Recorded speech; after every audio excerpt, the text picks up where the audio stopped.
Today. This is a series on how to be an effective advocate within your home district. And we're very fortunate today to have Burgundy Magoon from Brown Weinraub. And I just want to take a minute to emphasize the benefit of having a lobbyist, but especially Brown Weinraub, who was voted the #1 lobbyist in New York State. And this is your membership dues in action to be able to have a voice in the Capitol, especially with such critical legislation out there. The structure will be to talk about this week. Burgundy's going to give you kind of logistics and guidance on how to handle the meetings. And then next week, we'll talk about our legislative priorities and go over talking points, et cetera. So I also just want to take 1 minute to remind you, if you haven't already joined, look up the Mortgage Action Alliance on Google and join that. It's free.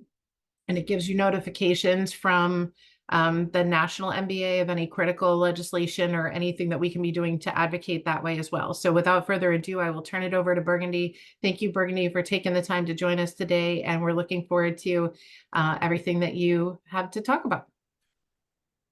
Thank you. And I'm going to share my screen now and get the PowerPoint set up for everyone to see. Please let me know if you don't see anything. And so just to introduce myself, for those of you that don't know me, my name is Burgundy. I work at Brown & Weinraub as your lobbyist.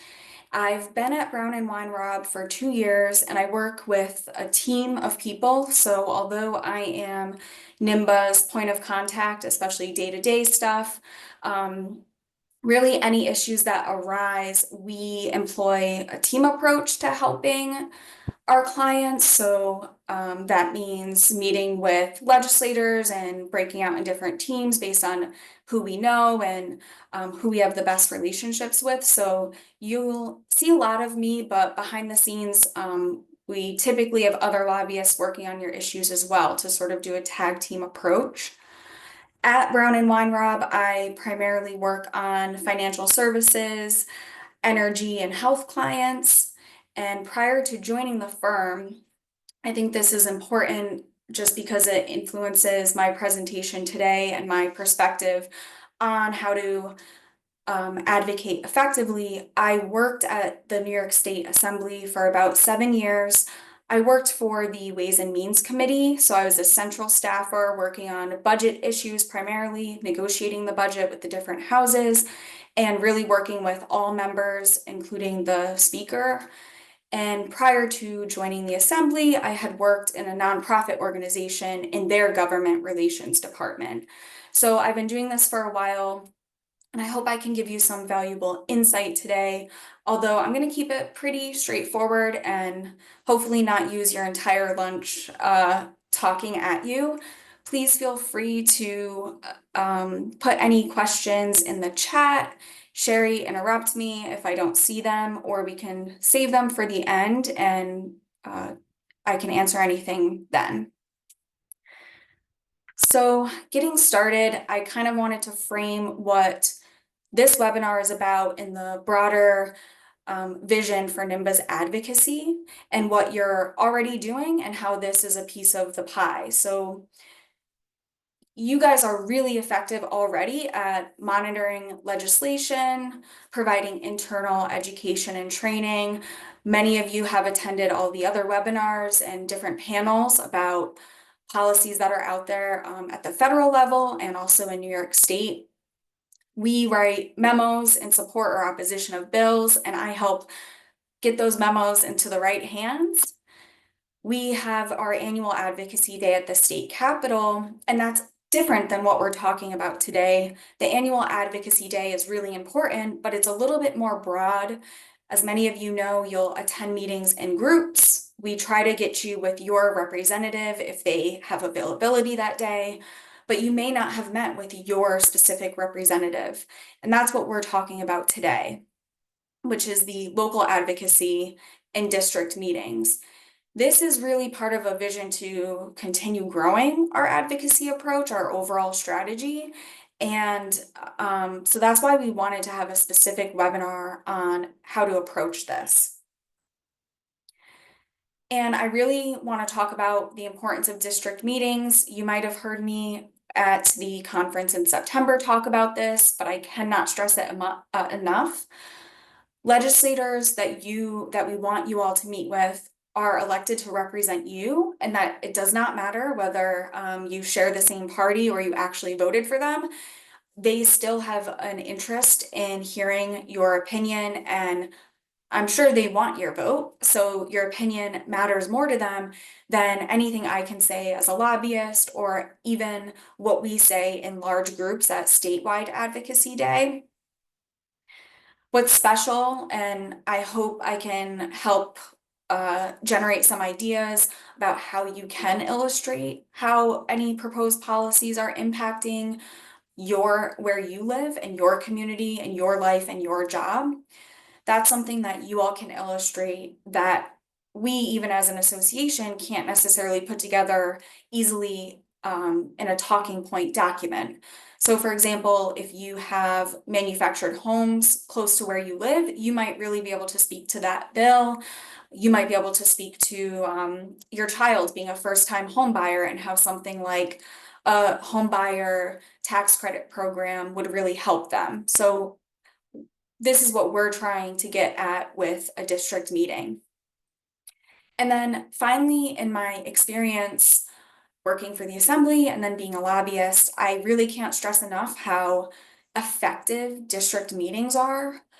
I see it over and over again that members will introduce bills or really fight hard against bills if they have even just a handful of their constituents complaining to them. A lot of people don't reach out to their elected officials. So if you do have meaningful relationships with them, I find that they take it seriously. Sometimes I'm wondering where a bill came from, and lo and behold, a member said, I had a constituent complain, so I put this bill in myself.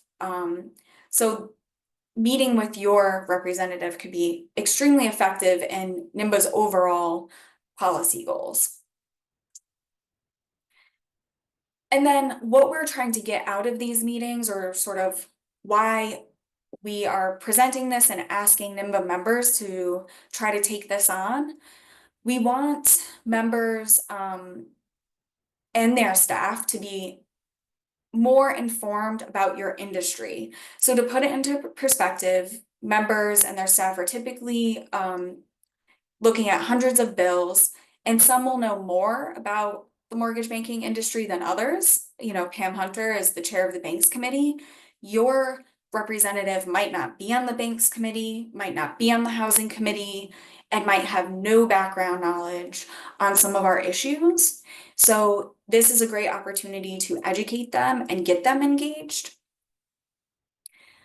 You can also provide specific insight on how proposals will negatively impact you. Sometimes we see legislation that is proposed and whoever wrote it might not understand a side effect of that proposal. And that's where you can come in. We want you to build long-term relationships with legislators and staff. We've talked about this before, and how even when we've opposed bills, for example, Pam Hunter, we opposed her good cause bill pretty heavily, and yet we've built a really great relationship with her. She has other bills we do support. She continues to come in and speak to the group. Senator Sanders is someone whose bills we oppose, and we've been invited to speak at his budget hearings. So we think that it's important to build these relationships, and we want them to recognize you. So you might meet with a member in district this fall, and then come Advocacy Day in late February, early March, you're going to get to see them again. Or maybe they didn't take our meeting last year, and this year they'll take the meeting. And then obviously, you might be able to rally legislators who otherwise were not paying attention to an issue.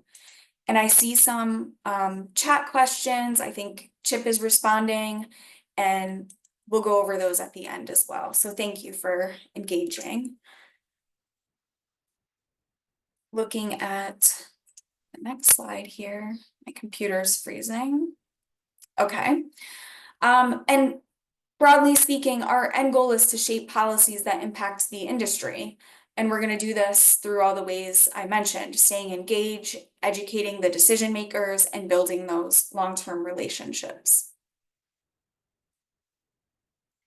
So getting into the real nitty-gritty here, which you all might know your members, but if you don't, I hope that this is helpful.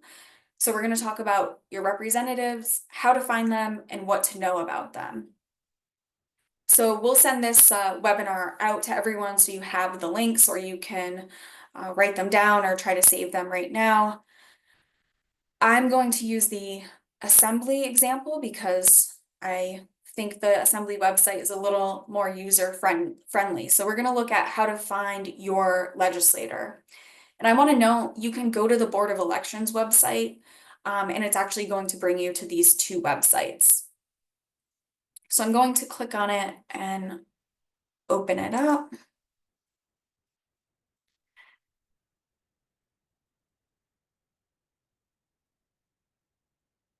So this is the member search and on the New York State Assembly website, and it's really straightforward. You put your address in, and I'm just going to run through an example.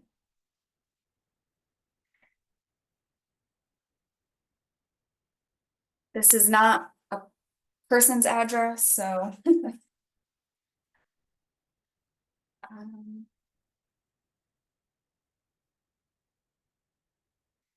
so I put in an address and it brings up my member, and it also shows on a map a really wonky district, but I think this is interesting to look at if you're planning to meet with the member, to think about, oh, maybe I live over here in the northeast part of this district, but I work in another part of the district.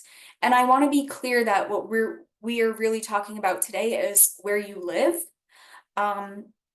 Because obviously we're all employed and we all have jobs, but where you live is where you vote. So that's why you should be putting in your home address. And if you work elsewhere, it's okay. You still want to talk about the issues that NIMBA cares about. And you can go from here and visit the Assembly members page, which I think if you're planning on meeting with them, you should poke around here. Some websites are more updated than others. They'll share press releases, videos of themselves. They have, a newsroom. And then a few important things that I encourage you to look at include the biography of the member. It might help you learn about them. I think in Pam's biography, she talks about, she has a dog, where she lives, I think the fact that she's a veteran. So you learn things about them that can help you engage with when you meet them. Their committee membership is super important. And then for the purpose of scheduling meetings, which is what we're here for, you can go to their contact page. They'll all look a little different, but I think Pam's is pretty, it reflects a very common appearance. Every member has an Albany office and then a district office. And the district office, you'll see the location and also a phone number. And then you'll see Pam Hunter's email, and then you'll see a contact form. Some offices will have an email for a scheduler. You'll see different things like that. I think you can use your judgment on the best way to contact them. And that's what I want to get into next. So scheduling the appointment and what that looks like. I'm going to go back to the PowerPoint. So scheduling a meeting, it's pretty straightforward. I think some people are intimidated. It's a government official. Are they going to ask a lot of questions? It's actually very easy. So you choose what is best for you, whether it's calling or emailing. I prefer both of those over the online contact form. And I put in here a really simple example that you could fill in the blanks. And you could use this either as a talking script or an email. And you can see it's really straightforward. Good afternoon. I'm a constituent. I think you really want to highlight that. They'll likely try to meet with you sooner. And you say, I'm looking to schedule a meeting to discuss the bill number. You can use NIMBA's advocacy materials, which we'll be sharing, to kind of insert a quick note about it and whether it has a positive or negative impact on you, your community, your business. And hopefully you could fill in the blanks with some insight, but it doesn't have to be long, just enough to get their attention and give them a meeting agenda.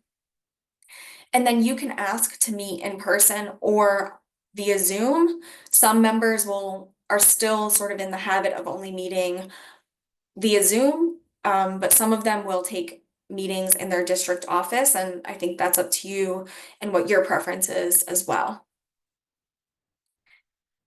And I used Joe here and acted as though Joe was writing this email. And so just to demonstrate how simple it can be, I'm a constituent. I would like to discuss A6933 slash S6574. That is one of NIMBA's proposals. It's a bill that would establish a first home savings program. And then really simple, based on my experience as a local homeowner or being a lender through my profession, I think this proposal would help first-time home buyers in this city. Please let me know if we can talk. So it could be that simple and you just shoot out the email. And you'll be speaking with a scheduler, even if you email Pam Hunter's email. They have a few people monitoring it so they can be responsive, and they'll reach out to you and say, this is when the assemblywoman is available. Let us know what works for you. And then I want to talk about preparing for these meetings and some best practices. So first and foremost, you will learn about the bills, or you already have through all of NIMBA's great work in trying to educate its members on NIMBA's priorities, including next week's webinar on Wednesday, which will go through specifics about the proposals. But if you wanted to be proactive, or maybe you can't attend one of those presentations, here's another way that you could look up the bills. I linked both the Assembly and the Senate Bill Search websites. You can pick whatever one you like. Again, I think the Assembly is a little more user-friendly, so I'm going to show you that example. And I'm going to use the example of the bill we were just speaking about, because it's a good one to highlight. So if you go to the link I provided and you search the bill number, some information comes up on the bill. And this can be really useful for preparing for your meetings, and I'll tell you why. The first thing is it tells you the bill number and the same as, and this is really what I want to highlight. It tells you the sponsors. So for this bill, it's Assembly Member Ramos who sponsors the bill, which means they wrote the bill or their staff wrote the bill. And then you have a series of co-sponsors, which tells you these members have signed on and support the bill. This group of members will likely know more about the bill than any other member you meet with. So if your representative is not one of these people, you might be able to assume that they actually might have never even seen this bill. And I think that's important to note, because going in, you could feel intimidated, like you have to know every single line of a bill or know the ins and outs, what section of the law it's amending, and you really don't have to. The member that you're meeting with might also not know anything about the bill. And that goes back to this being an opportunity to get them engaged on the issue. We want them to be engaged. And the other helpful thing about this website or looking up a bill is you can see which committee the bill is in. And this one shows it's in housing. And if you wanted to use this website to then check the Senate sponsors, you can also do that. As you can see, I clicked on the same as in the Senate. So you see the sponsor is Senator Cooney, and you see a bunch of co-sponsors here. And this is interesting to me. I'm already getting some insight, which is that this is a bipartisan bill. So I see Democratic members and Republican members have signed on to this bill, which is great.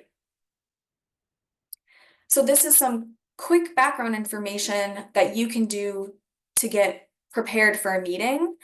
And of course, if you want, you can look at the text of the bill, but I think NIMBA's other webinars and our one-pagers will really help you with that summary. So I won't even go into that today because our goal here today is to keep it really easy and accessible.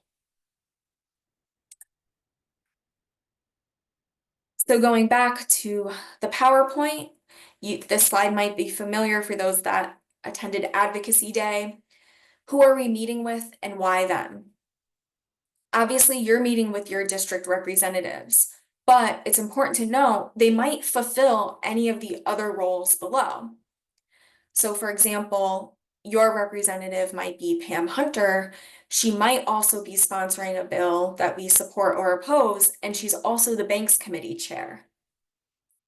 And knowing who they are and where they fit into each of these groups can help you understand what their role may be in supporting or opposing a bill. So your representatives obviously want to get your vote, they want to represent you, and they want to take your concerns seriously. If they're a sponsor of the bill, they can amend the bill themselves. And if they're not a sponsor, they have to go to the sponsor and ask for an amendment. Committee chairs have final say whether a bill gets put on a committee agenda. So if your representative isn't the chair of the committee, then they need to go and talk to the committee chair and say, please move this bill or please don't move this bill. And then leadership has say in whether or not that bill goes to the floor for a final vote. And governor's staff, we're not meeting with them in terms of this presentation today, but just to show you the full sort of landscape of the different roles elected officials play in getting a bill moving. So it's really important when you enter that discussion to understand the perspective of the person you're meeting with. Again, sponsors will understand a bill better than people who don't sponsor or co-sponsor the bill might have never even looked at it. And the second part of this page is really important. So when you go and talk to your elected official and you say, I really support this bill, we think it would be, I'm here as a constituent, but I'm also a member of the Mortgage Bankers Association. And generally speaking, we think this will really help first-time home buyers or people looking to get better loan opportunities for a manufactured home. You can then ask them to talk to the sponsor to amend the legislation. You can ask your representative to let leadership know that they oppose the bill. You can ask them to vote for or against the bill if it passes through a committee that they're part of. And this is a really important step. If we support the bill, we can ask the legislator to sign on as a co-sponsor. The more co-sponsors there are on a bill, what it does is it signals to leadership, we have a lot of members that care about this, we really should move this through committee and get it passed. So what we learned through those few moments on the website can really inform our initial discussion with our elected official. I included these links here to make it easy for you. I don't think you have to go and look through these, but what each of these links show is some of the relevant committees to NIMBA, obviously banks and housing, and who the current members are of each of those committees. So I'll go to the Banks Committee as an example. And looking at this, it shows you the membership of that committee, just for your awareness or if you're interested. We know Pam Hunter's the chair, and then we have all of the following members. You can look for your representative, or it might just tell you, oh, my representative, isn't in this committee. So again, this is just a tool I included in case it's helpful.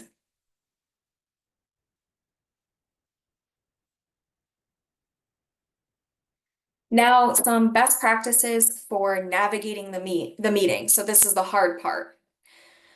I'm going to start with don'ts. Don't Please don't be confrontational or accusatory, or even maybe making some half joking comments about how ineffective Albany is, or how all of these bills pass without them speaking to the industry. And the reason why, it's just not helpful for our overall goals. It doesn't leave a lot of room open for discussion. And you might actually be offending them if they might agree with you that a bill passed and it shouldn't have. And if you're sort of jumping the gun and accusing them to have supported it, maybe they didn't. And so, it's just not helpful. And also, I think we would all be uncomfortable in a confrontational situation when we don't have to be. Again, don't assume that the member knows all of the details of the bill, which really works to our advantage. You're going in as the expert. You might not know every piece of the language of the bill, but you do know how the industry works and how this policy will impact you and the industry. So really, you're going in as the expert.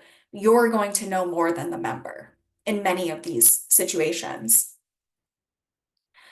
I encourage you not to monopolize the conversation. Um, it's important to leave time for the member to provide feedback, or even as you're speaking to pause and see if they comment or give you any insight or ask any questions. Don't dismiss the role of staffers. I think in district meetings, you're more likely to meet with the member themselves, but if a scheduling conflict arises, they might have you meet with their legislative director. As a former staff person and also as someone that continues to work with them and value their role, um,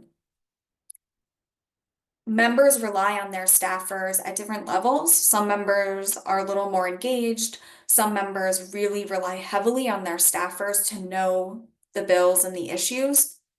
So oftentimes, when a committee agenda pops up, a member might say to their legislative director, hey, can you remind me who's for and against the bills on this committee? And if you've spoken to the staffer and had a good, positive meeting with them, they might say, oh, NIMBA's against this. Your constituent is also against this. And by the way, remember, we met with your constituent and they said it would really impact their job. Here's the follow-up email they sent. So staffers can play a key role in keeping you and your position at the tops of the mind of the legislators. And then Jeff mentioned this at our conference in September, and it's a great reminder.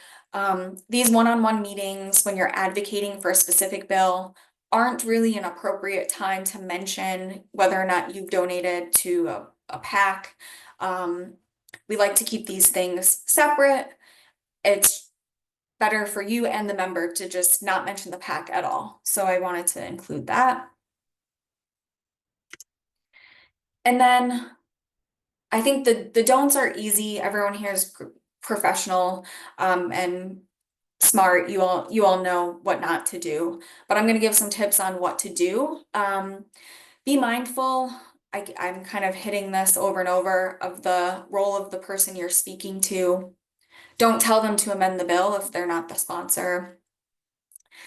And then really for these meetings, we want you to connect with them as a constituent first and foremost.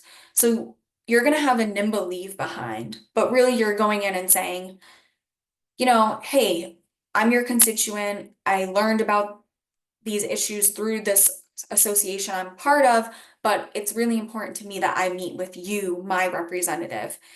And I think sometimes we get bogged down in these meetings having to be overly professional. You can really talk to this member about other things, for a few minutes when you're introducing yourselves. Have you met them previously at a lobby day? Are you familiar with their district office? Do you drive by it every day while you go and get coffee or on your way to work? Have you met them at other community events? Have they passed bills related to something else that you really were happy about. Maybe you're a veteran or people in your family are veterans and you just thank Pam Hunter for her role in representing veterans in the assembly.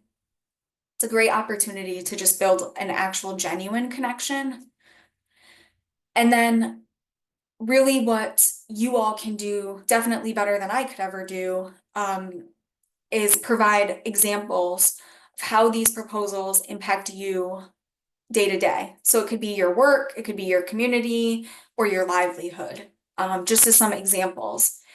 And you don't need to hit every one of these points. Maybe you just have one really compelling thing that is important for you to discuss as it relates to one of NIMBA's legislative priorities. And I think that's fine. And then finally, do ask them questions. So sometimes the members are just hearing about the bill for the first time.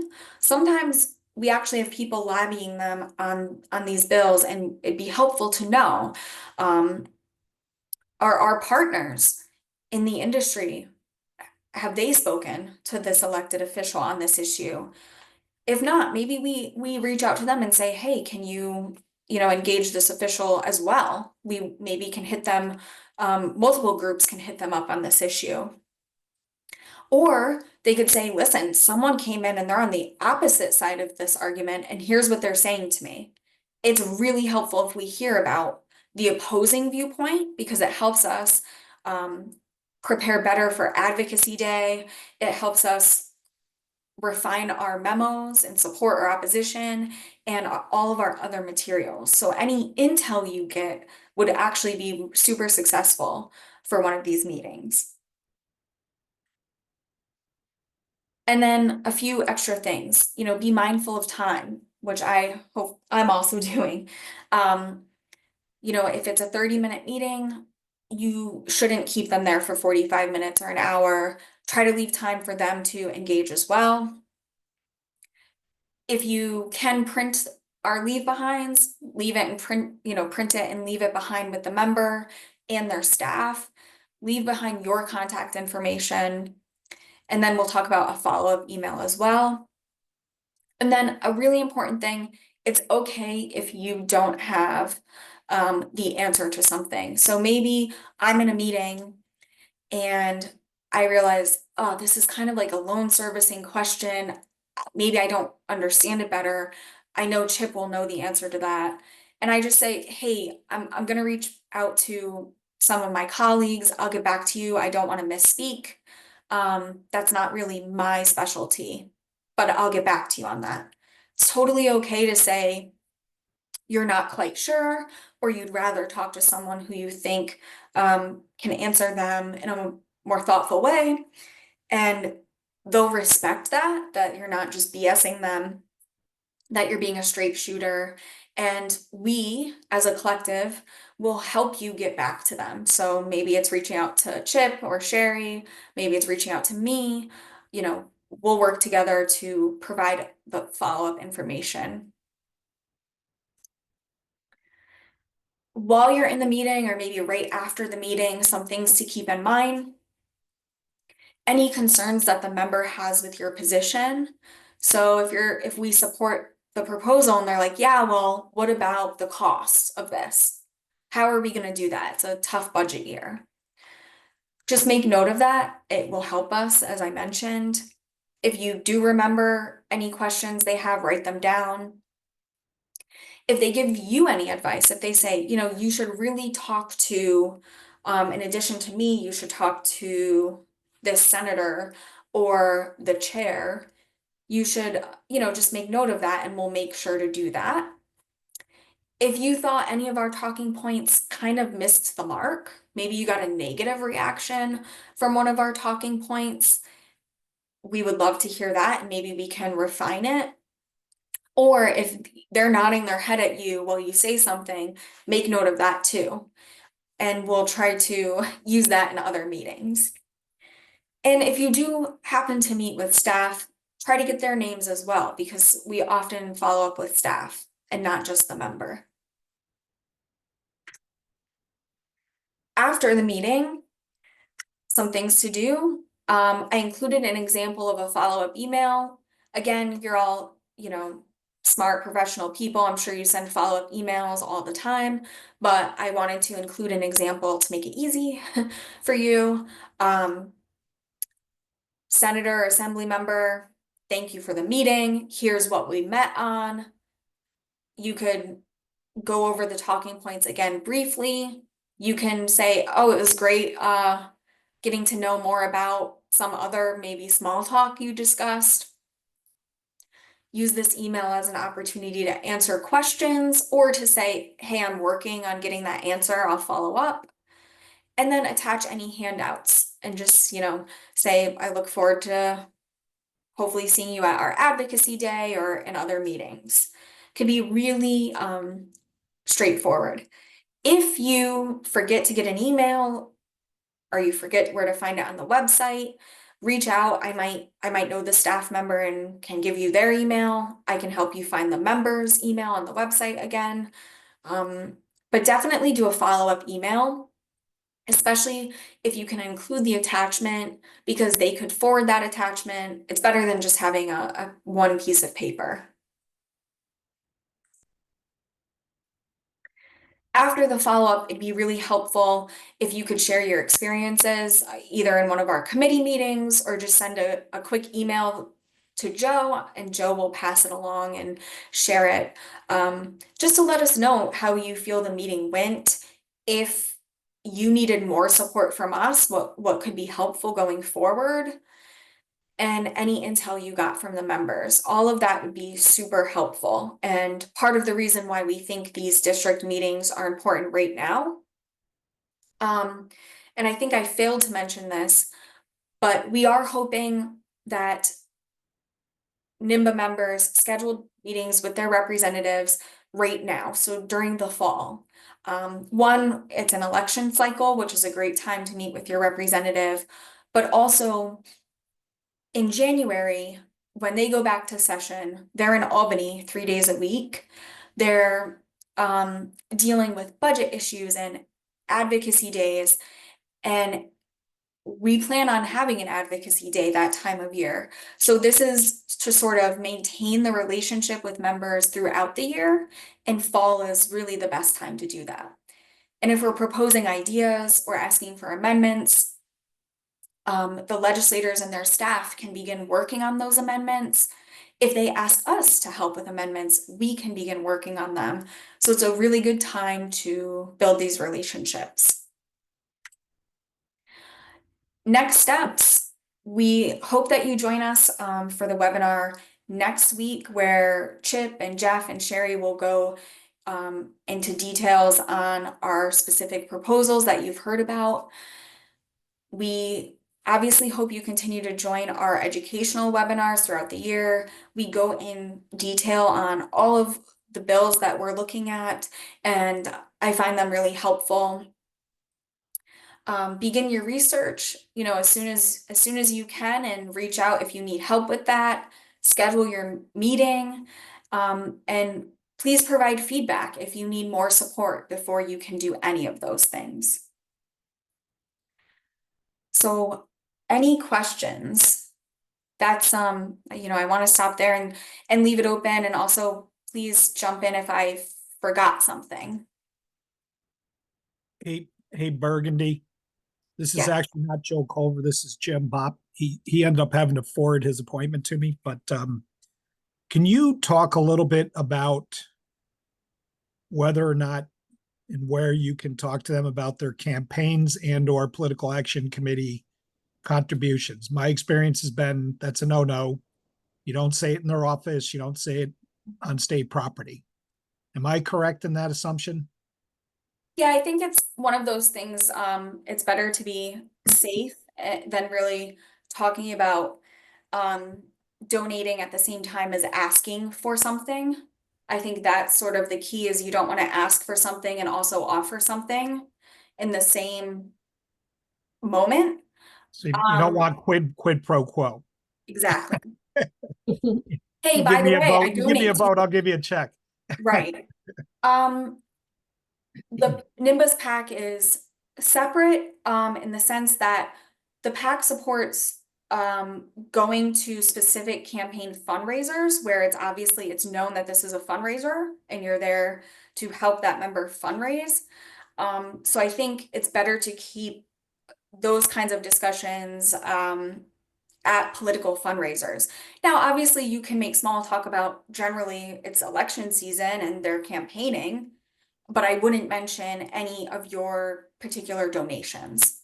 Yeah, I think one of the things to always do is give them your card, whoever, staffers, everybody in the room. Tell Mhm. them, make yourself a resource. Anything ever hits your desk related to banking, mortgage banking, real estate finance, give me an email, call me up, I'll come see you. I'll get you in touch with our trade group. And then, put me on your email list. If you're a constituent, get on their email list, then you'll see when their campaign events might be coming up or where they're going to be, where you could, like you said, see them at different settings for other things. Yeah, and their website, if you poke around on their website, they typically have an email listserv that you could sign up for, and they'll also send like newsletters, different events to that listserv.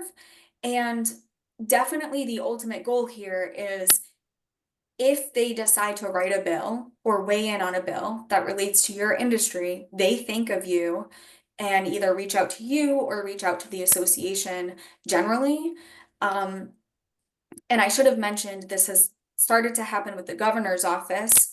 So we had sent a quick email in support of a governor's proposal in January, and then suddenly in June, we're getting invited to weigh in on bills that have passed both houses and are at the governor's desk.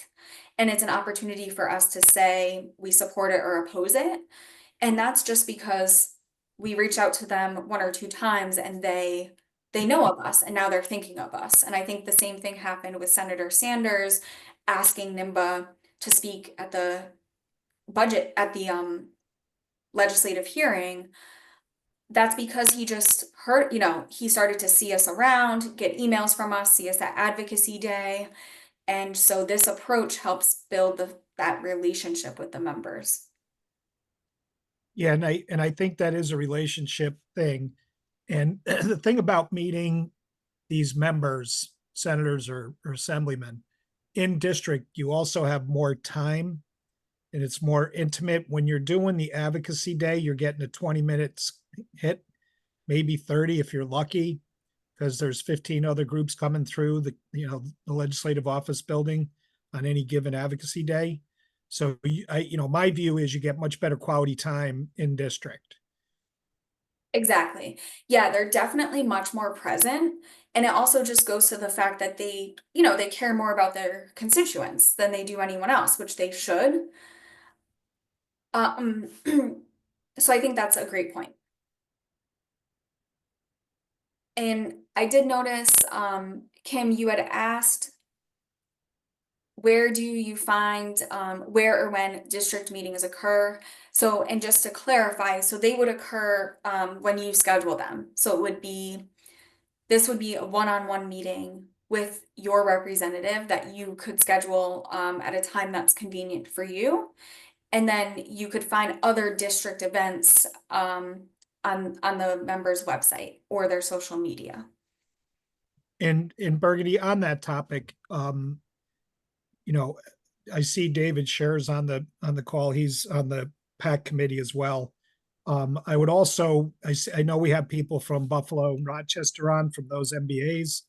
I didn't see Albany or Syracuse or Mid Hudson Valley, but I would like to share something the Mid Hudson Valley's been doing for a long time. Number one, they do in district um, lobby days and they go to their local representatives. But Sherry is also on the call. Sherry and I went down with Jody Gaines to the Mid Hudson Valley board installation. At that board installation, we had a senator and an assemblyman. One swore in the executive board, one swore in the at-large board for that night. So they were both at dinner the whole time. They heard every topic we were talking about. One of them, the senator, was a former mayor of Poughkeepsie and is now a senator. Apparently, he's in a tough race. but that's another story for another day. And the other ones was assemblymen. I found that a lot of these assemblymen are attorneys as well, and many of them have done real estate closings and worked with banks and credit unions and mortgage bankers, and they're sympathetic to all the paperwork and all the issues and all the regulation. And again, at a dinner meeting like that, you're going to get 25, 30 minutes one-on-one potentially. And the one assemblyman, I was walking by and I think he thought I was leaving. He's like, don't go, don't go. I need to talk to you. And, that's a great thing when they're reaching out to you and saying, hey, I got something I've been thinking about. What, like you say, I want to run something by you, get your thoughts on it. So, I would encourage any other MBA that's on this call, regional MBA, to, invite assemblymen and senators to your functions if possible. Yeah, and just to be clear, those what you're speaking about are NIMBA run events and in inviting the elected official to the NIMBA or other mortgage banker events, local events, um, versus an industry meeting. So Correct. if you're hosting an event, you can invite the members to speak or to give out awards. I think those are great ideas and it keeps those relationships maintained. And if you're looking to meet about a specific bill or a policy proposal, you would do that in a meeting with the member, in their office or through an email. Yep. Yeah, and a scheduled, more serious meeting with an agenda. Yeah, but they all go hand in hand in Yep, keeping those relationships going. 100%. Yeah, and I One thing just wanted to make sure we didn't violate any PAC rules, because I know that's, you got to be very careful with that stuff. for sure. One thing I just wanted to add also, and thank you, Burgundy, for such an awesome presentation and so much great information. I just want to let everybody know that Jeff Barringer is volunteered to join me in the trenches, and we're co-chairing this committee together now. But anybody who is in the process of scheduling meetings in their district that might be a little anxious about doing a one-on-one for their first meeting, feel free to reach out to us and we will find somebody to go with you for your first meeting. We've got a lot of partnerships with the regional MBAs, and there's other folks that actively engage in advocacy. So we will happily reach out to some folks and find somebody to go with you if you're uncomfortable scheduling a one-on-one. And I also just want to take a quick minute. This has been awesome education, but we have a whole lot of other educational opportunities through the New York MBA that are out there. We have a monthly series 10 on Tech, where we're talking about timely topics related to technology issues and the challenges that we face related to cybersecurity and other things like that. We have our Affordable Friday series, which is the third Friday of every month, where we talk about topics related to the tools and resources that are available to get more people into homeownership. So the one that's coming up this month is on is auction.com is going to be the speaker, talking about how they're using their resources to help increase accessibility on foreclosed inventory and other types of properties. And then in November, we'll be rehashing the legislative topics that we want to be going over. And also we'll have the president of Up for Growth, which is a nonprofit organization that focuses on analyzing different rubrics and constructs for zoning and how zoning changes and other things can increase access to equitable housing, increase inventory in different communities and things like that. So we have a couple of great speakers, and there is also always recordings of these on our YouTube channel. This will be out there. I would really encourage any of you. I mean, we had a whole bunch more people signed up than actually showed up. So we'll send out a reminder that the recording's available. But if you have counterparts or folks that you work with that you think might benefit from this content, please let them know that it'll be available on our YouTube channel so that they get the benefit of all the great information that Burgundy shared. And next week, we'll be talking about the specific initiatives, as she mentioned before.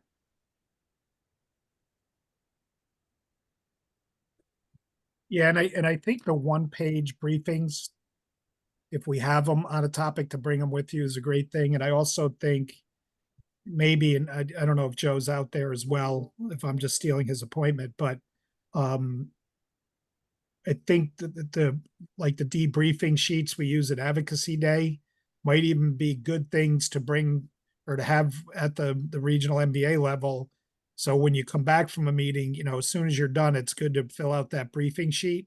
Because if you get it to Joe or if you get it to Brown Wine Rob, it's going to help them, as Burgundy said, figure out, do we need to fine tune this talking point, or did they tell me, hey, go see Assemblyman McDonald? He's a former mayor. He really likes this issue. You know, he's on our side on this. So, you know, they will point you to other people they think you're might be better to speak to than them if they know somebody's either more passionate about or knows more about something, or is more important to getting it done, right? Which is the important thing, who can actually move legislation or kill it. Preferably, as David has taught me, if you see something you don't like, kill it. If you can't kill it, then work on it. And we will have the talking point sheets, the handouts and the debrief forms. And then anybody who wants us to actually print them and put them into folders, I think that we will have the capability to mail folders out to people. So similar to the folders that we gave out at Advocacy. Yeah, and we do have those ready to go. So anybody just needs to reach out directly to me. We just sent a packet down to the team, as Jim was mentioning earlier, down at the Mid-Hudson Valley MBA. They've got 3 in-district meetings that they've set up that they're going to go to. So we sent them down the folder that has the sheets of the bills we both support and oppose. It has the wrap-up sheet, Jim, or the debrief, as you said, that they can complete and fill after they host these events, and then just give us that feedback and they scan those back to me. So that's all anybody needs to do, is reach out to me and I can mail them the packets before they go into the meetings. And the elected officials loved those packets. They did, They're very yes. organized and clear and help them understand NIMBA's position. So those are great handouts to have with you, and they'll help you get through the meeting, because you can kind of go page by page through each issue. Yeah, that's perfect. I feel like I've talked a lot already. But yeah, just thank you guys so much for taking the time to join us. I'm looking forward to this. I think that we've made a lot of progress in the last year with the help of Brown Wine Rob, and I'm really looking forward to seeing us build on that momentum, that base that we've started to grow.